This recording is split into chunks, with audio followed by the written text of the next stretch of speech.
Hello दोस्तों, कैसे हो आप सभी। आज का अपना जो टॉपिक है वो है पीएलसी। यानी कि जो अपना जो टॉपिक है ये इकोनॉमिक्स के अंदर है। और इकोनॉमिक्स के अंदर ये है 2-2-1, यानी कि इकॉन 2-2-1 का अपना ये टॉपिक है। और अपन जो आज बात करने वाले हैं वो टॉपिक है पीएलसी, यानी कि जो इन अंदर प्रोडक्ट लाइफ सर्कल, यानी कि हर एक चीज़ का एक प्रोडक्ट होता है। और उस प्रोडक्ट के जो होता है वो लाइफ साइकिल होता है, यानी कि जो उत्पाद के जीवन चक्र, यानी कि जो उत्पाद होता है उसका जीवन चक्र एक होता है। वो कोई सा भी प्रोडक्ट हो सकता है। जैसे अपन इसकी डेफिनेशन समझते हैं। जैसे पीएलसी, पीएलसी जो होता है the term product life circle refers to the length of time of the product in the produce to consumer into the market until from the sales. यानी कि जब उस प्रोडक्ट अपन उसे बोला जाता है जब तक अपन किसी प्रोडक्ट को किसी कंज्यूमर के पेश नहीं किया जाए या उसके पास उसको दिया नहीं जाता है, या जब तक उसको प्रोडक्ट को अपन किसी भी आलमारी हो गई या किसी भी ऐसी चीज़ जहाँ से अपन उस प्रोडक्ट को रखे हुए हैं या उसको जब तक अपन कंज्यूमर को नहीं दे देते, तो तब तक उसको उसको अपन बोला जाता है प्रोडक्ट लाइफ सर्कल। यानी कि हर एक चीज़ का प्रोडक्ट होता है। इसकी अपन चार स्टेज होती है। इसकी चार स्टेज होती है। जो फर्स्ट स्टेज होती है वो होती है इंट्रोडक्शन, दूसरी होती है ग्रोथ, तीसरी होती है मैच्योरिटी, और चौथी होती है डिक्लाइन। यानी कि जो इंट्रोडक्शन यानी कि परिचय, यानी कि जो प्रत्येक लाइफ साइकिल होती है उसका अपन ने बोला कि हर एक चीज़ का एक लाइफ साइकिल होता है। जैसे अपन ह्यूमन लाइफ के अंदर बात कर सकते हैं। ह्यूमन लाइफ होता है उसके अंदर एक तो होते हैं बाल्यावस्था होती है। जो बाल्यावस्था हो गई, या उसको अपन बोल सकते हैं प्रौढ़ अवस्था भी बोल सकते हैं, युवा अवस्था भी बोल सकते हैं। यानी कि जो बाल्यावस्था, युवा अवस्था, प्रौढ़ अवस्था और एक होती है वृद्धावस्था। जैसे चार स्टेज होती है एक मानव के अंदर, उसी तरह प्रोडक्ट की भी चार स्टेज होती है। यानी कि जो सबसे पहले होता है इंट्रोडक्शन, दूसरा होता है ग्रोथ, तीसरा होता है मेच्योरिटी और चौथा होता है डिक्लाइन। जो इंट्रोडक्शन यानी कि परिचय, अब कोई प्रोडक्ट है उसका अपन परिचय कैसे कर सकते हैं, तो उस हिसाब से अपन इसको आगे भी समझेंगे। जैसे कोई प्रोडक्ट है, अब उस प्रोडक्ट का अपन को परिचय देना है तो परिचय कैसे देंगे अपन। उस प्रोडक्ट के लिए अपन या तो किसी एड के माध्यम से अपन उसको मार्केट के अंदर बताएंगे, या किसी भी कार्ड देंगे, या किसी किसी भी तरह से अपन उसको उसका सबसे पहले उसको लाभ बताएंगे, बेनिफिट बताएंगे, या तो जैसे कैसे करके अपन उस प्रोडक्ट को मार्केट के अंदर ले जाने के लिए कुछ ना कुछ अपन किसी भी तरीके से अपन उसको उसकी पहचान बनाएंगे, यानी कि उस प्रोडक्ट के बारे में उनको लोगों को बताएंगे। ये होता है इंट्रोडक्शन। दूसरा होता है ग्रोथ। ग्रोथ होता है यानी कि जब उसका इंट्रोडक्शन होने के बाद में लोग उसकी तरफ अट्रैक्ट होंगे, और अट्रैक्ट होने के लिए उसकी ग्रोथ बढ़ेगी। और ग्रोथ बढ़ेगी तो लोगों के अंदर इच्छा होगी कि उस प्रोडक्ट को वो खरीदें, कैसा भी हो, जैसे भी हो उसे, जिससे उसको बेनिफिट मिले। तो उसका ग्रोथ है ना वो एक बहुत अवस्था तक पहुंच जाता है। तीसरा होता है मेच्योरिटी। मेच्योरिटी जो होता है ये होती है परिपक्वता।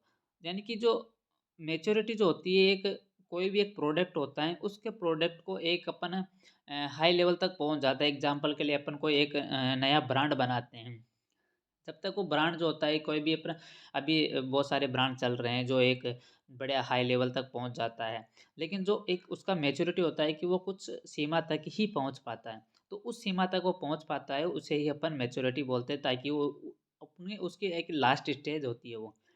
चौथा होता है गिरावट। अब जब मेच्योरिटी होती है तो उस लोगों के बाद उसको खरीदने की इच्छा थोड़ी कम हो जाती है, क्योंकि मार्केट के अंदर नए नए ब्रांड आ जाते हैं।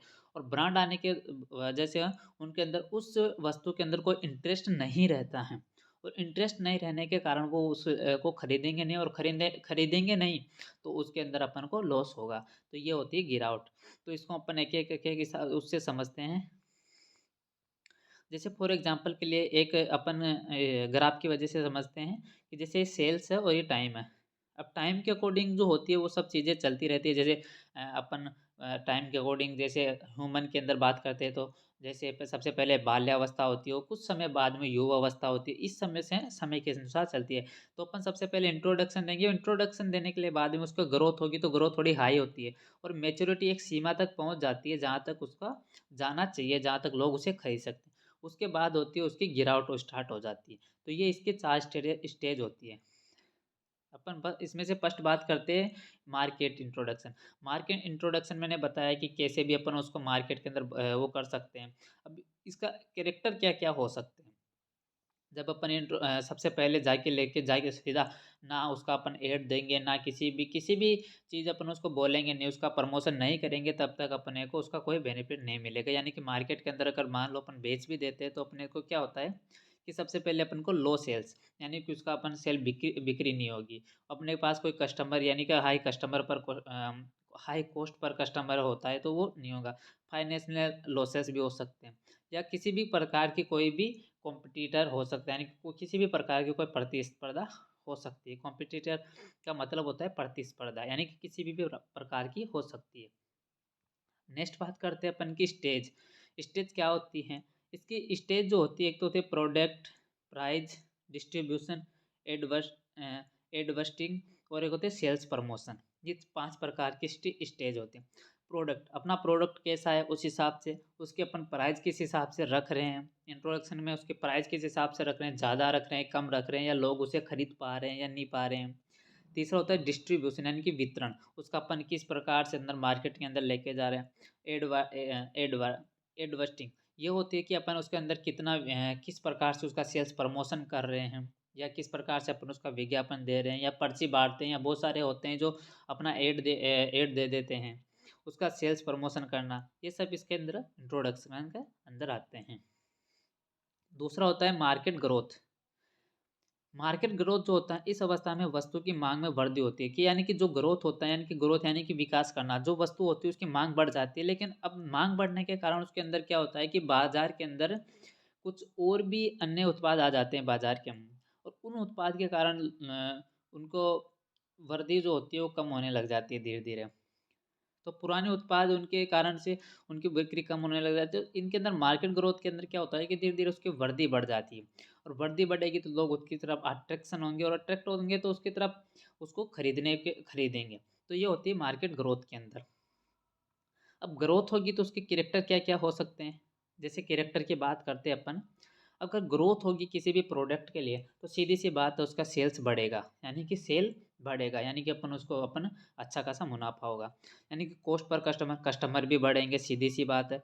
और उसके बाद प्रॉफिट अपन को जब अपना प्रोडक्ट बिकेगा और अपना सेल्स मार्केट में इंक्रीज होगा तो अपने को प्रॉफिट ज़्यादा मिलेगा। Increase of number of customer, यानी कि जब नए नए प्रोडक्ट लेके जाएंगे तो अधिक से अधिक अपने कस्टमर अपनी ओर आएंगे, यानी कि कस्टमर भी बढ़ेंगे, कंपटीशन भी अधिक रहेगा अपने इसका प्रोडक्ट का। अब स्टेजेस की बात करते हैं। स्टेजेस जो होता है, सबसे पहले आता है इसमें प्रोडक्ट। प्रोडक्ट होता है उसको अपन जैसे अपन किसी भी चीज़ को अपन विकास कर रहे हैं तो उसके लिए अपन क्या क्या उसको सुविधा दे सकते हैं।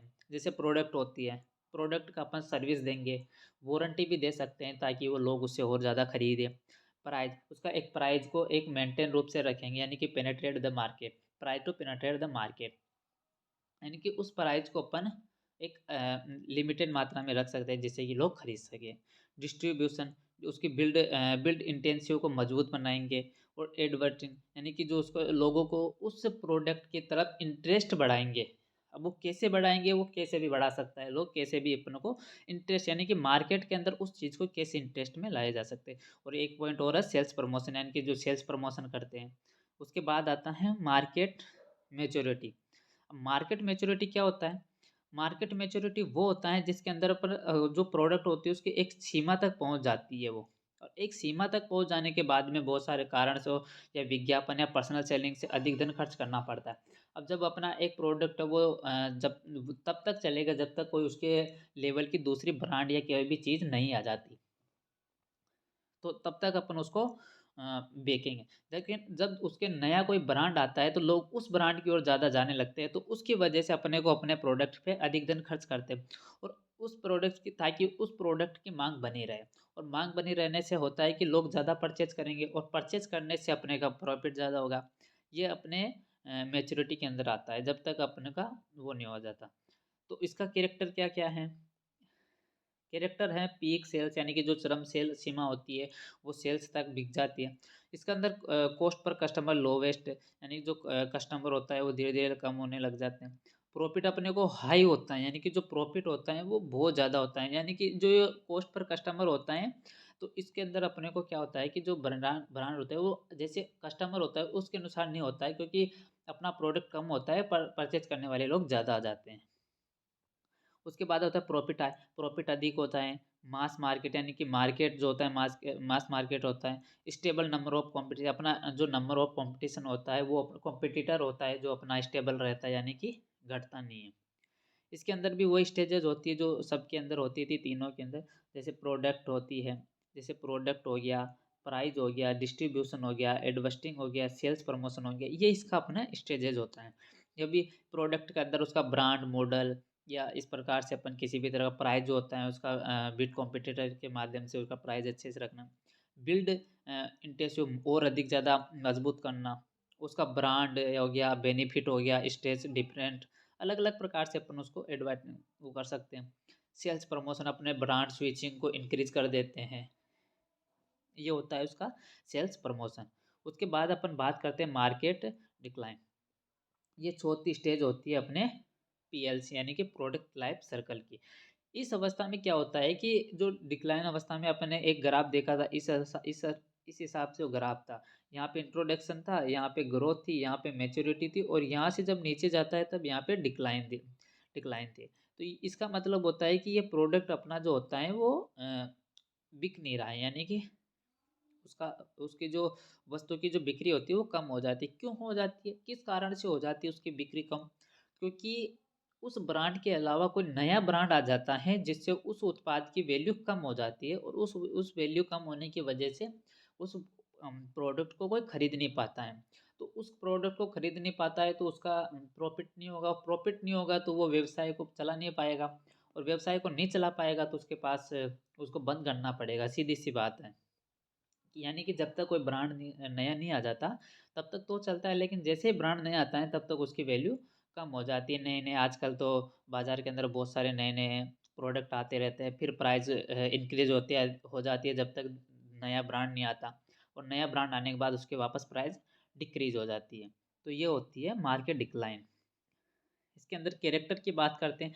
अपना सेल्स जो होता है वो फेल हो जाता है, यानी कि अपना प्रोडक्ट होता है वो बिक नहीं पाता है, और जो कस्टमर जो होता है वो कॉस्ट पर कस्टमर जो होता है वो लो हो जाता है, यानी कि कुछ भी नहीं आता, प्रॉफिट होता है वो मिल नहीं पाता है, और जो कस्टमर बेस कॉन्ट्रैक्ट होता है वो भी कम हो जाता है, यानी कि जो कस्टमर होता है उसको अपन कॉन्टैक्ट में नहीं रहते हैं, अपना जो कंपटीशन होता है वो फेल हो जाता है।